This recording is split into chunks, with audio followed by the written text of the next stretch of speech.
Welcome to my instructable video for the Vlad Dracula Tarot. This is a deck that I created in 2020. It was released officially in 2021. And it's completely based on the life of Vlad the Impaler, who was also known as Vlad Dracula during his lifetime. It's got a really great instruction book with lots of information. It explains what the card means, like in terms of its background of who is on the card and what they're doing, and then also how it relates to the tarot itself. So this deck is simultaneously a biography of Vlad the Impaler, Vlad Dracula, and it is also really great for doing readings. I found it to be very, very accurate. So here's what the deck actually looks like. It's got these really nice gilded edges, really beautiful back. And then each card has got an image, which was created by an artist in Russia, and who I hired. He's since become a really good friend of mine, Nikita.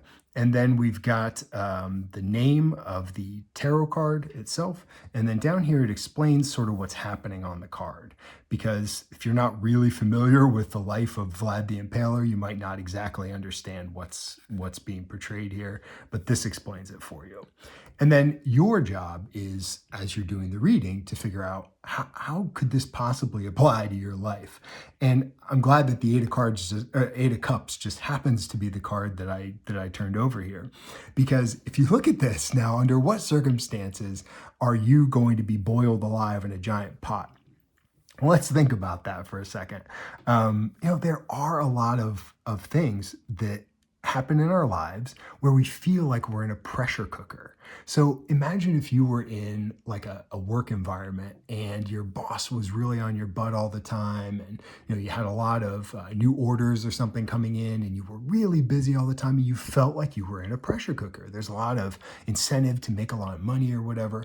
This would be a great card to represent that kind of environment that you happen to be in. So we'll find another one here. Oh, did I shuffle these at all? No, I think I'm gonna have to shuffle them again. Let's find a different one here. There's another boiled alive. Oh, here we go. 7 of Stakes. All right. So the suits are actually normal suits. You've got coins instead of pentacles, cups, and then swords and stakes instead of wands. But you get the picture. They have fundamentally the same meaning as the normal tarot suits. So in this case, it's using a quote from a biography about Vlad Dracula. He placed their parts on stakes. So it wasn't enough for Vlad the Impaler to impale entire people. He was also cutting pieces off and impaling those individual pieces. That's pretty brutal. And the 7 of Stakes is a card of challenge. He was doing this to try to scare his enemies away, to prevent them from attacking. He didn't want to have to fight against the Ottoman army as they were invading Transylvania, or Wallachia, actually. So he did this because when the Ottoman soldiers and generals saw this, they would say, no, I'm going home. I'm not going to deal with someone that's willing to do this. So what kind of challenges do you have in your life that you have got to be aggressive about overcoming? You don't have to obviously cut people up and stick their parts on stakes, but are there challenges you're facing or going to face in the future or have faced in the past where you had to really be aggressive to try to overcome whatever that challenge was? And I think we can probably all think of plenty of examples of that. Here's a slightly nicer card that doesn't have quite so much violence. The 2 of Coins. This is Vlad Dracula and his father, Vlad Dracula. So Vlad Dracula had originally ruled Wallachia for a while, and then his son eventually was exiled and finally came back and took his father's place as ruler. So this is supposed to show the sort of passing down, the handing over of power and authority from the father to the son. But Vlad Dracula used a lot of his father's political connections to try to rule Wallachia in a better way than some of his other competitors did in the other Wallachian royal families or noble families. So this is showing the friendship, the amity between the two of them, but also his adopting his father's policies to try to rule Wallachia the same way his dad did. And then, all right, so we come to a card here, the Devil. This is one of the major arcana cards. It's got Vlad the Impaler on the throne there, obviously. This is done in sort of an imitation of the Rider-Waite version of the Devil. But here he's impaled, the man and the woman, in much the same way, though, as the Rider-Waite tarot, where the man and the woman are chained to the big concrete block while the devil looks over them. So in this case, we've still got that idea that that core meaning of the card is still being transmitted. They're stuck. Obviously, these two bodies are not going to be getting up and walking away. So that concept of bondage, of violence, of rage is really still present here in this version. So I'm going to try and do a reading. We'll use the Magician as the significator card. I'm going to do a reading here. Let me just give these another quick shuffle. And to develop this deck, I actually went to Romania. I spent, I don't know, about a week and a half or 2 weeks there. I rented a car and drove all throughout what would have been Wallachia and Transylvania, and slept at the foot of Poneri Castle, which was actually built by Vlad the Impaler. And so I incorporated a lot of my experiences into this deck because I've actually been to the places where he lived, where he fought, where he had his battles, his place of burial, all of it. So I've tried to incorporate a lot of that into the artwork of the deck, and it really responds well with people. They really seem to resonate with it. Okay, so I haven't shuffled these real well, but let's try it anyways. Okay. Wow, there's the card as the covering is the devil. Okay.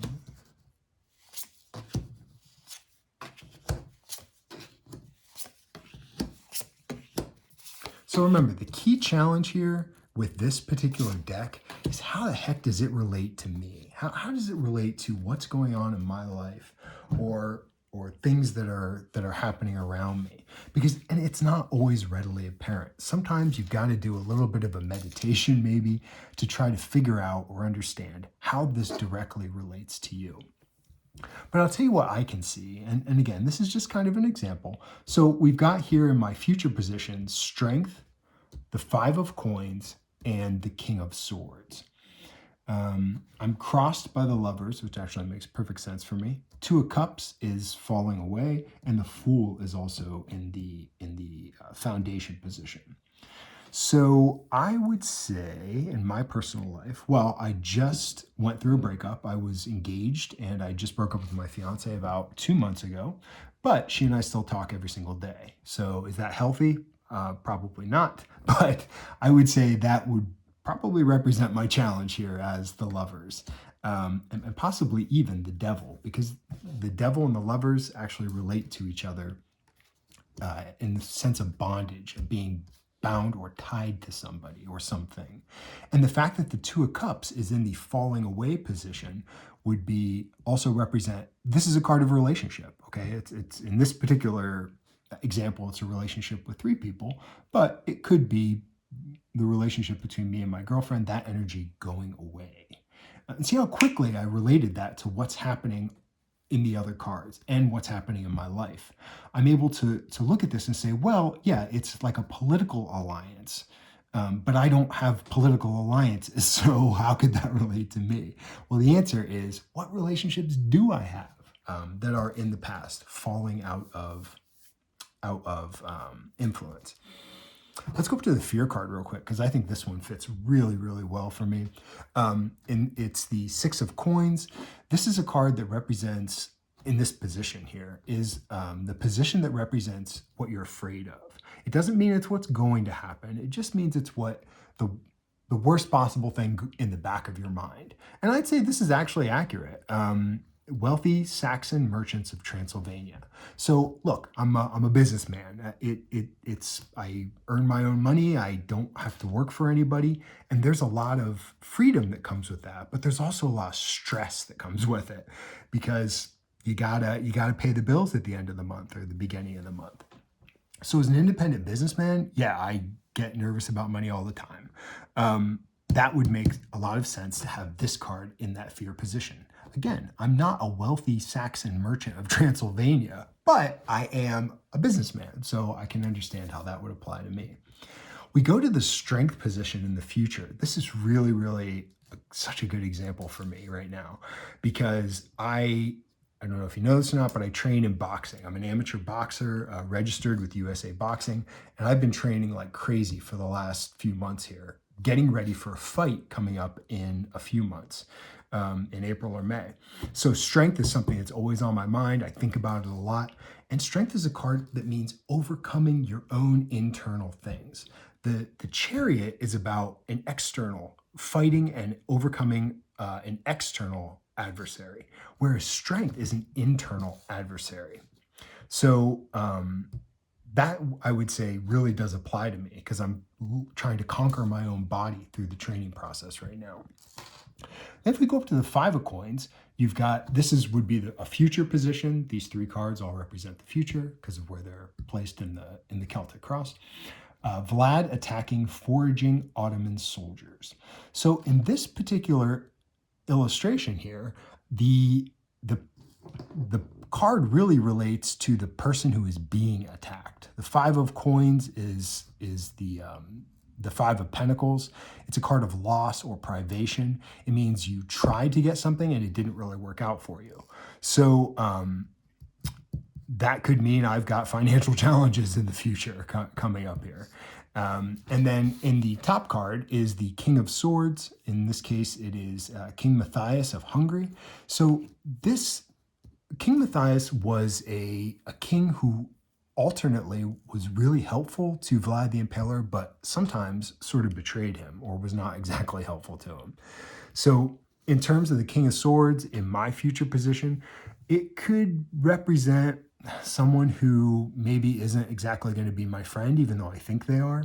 It could also represent me as the King of Swords, moving forward with a certain amount of strength, a certain amount of desire for victory. And so yeah, I don't exactly know yet, but that just gives you an example of how you can utilize this deck and make it apply to any aspect of your own life. If we look at the Eight of Swords here, this came up in the what is that? The sixth card position, which would be like, what energy are you personally bringing to this reading? And it's in this case, it's the Eight of Swords. Vlad led to Hungarian captivity. So this is a card about sort of feeling stuck, and maybe even trapped would be a better word for it. And we all can feel trapped or stuck in our lives. It's almost sort of a hanged man kind of a card, but without the illumination. So even a card like this, yeah, it can relate to your personal life. And then next to that, there is the Seven of Swords, which is Vlad's narrow escape. He barely made it out of Poneri Castle as his brother Radu the Handsome was invading. But he had a secret passage, a way to get down off the mountain, and he was able to escape, even as his brother was chasing after him. So Seven of Swords is an attempt. You tried something and it worked, but maybe it's sort of like winning the battle, but maybe you're still going to lose the war. In this case, this is in my family or friends, the people around me position. And I would actually say that's really accurate. I had a huge falling out with one of my really, really, really close friends. We go way back, and she just stabbed me in the back in a really brutal way. And I would say that this definitely represents, I started to look at all my friendships and say, hey, who's really my friend? Who's just an acquaintance? And who the heck do I need to get out of my life? So I would say this really is very, very accurate for describing my current situation with my friends. So that's just an example of how you read with the Vlad Dracula Tarot. There are some other spreads that I created in here. The Orthodox Cross spread is sort of like the Celtic cross, but it's laid out in the form of an Orthodox cross. And it explains exactly how to read with that. And then there's some biographical information about Vlad the Impaler. Tells you how to read with it and everything else. So So yeah, it's really a great book. I put a lot. You're not going to often find a tarot guide with a huge bibliography, but I have one, sources, because I did so much research. I read a ton of books, academic papers, and plus went to Wallachia, Romania, to gather enough material to make this deck as authentic as possible. That is it. That is how to read with the Vlad Dracula Tarot.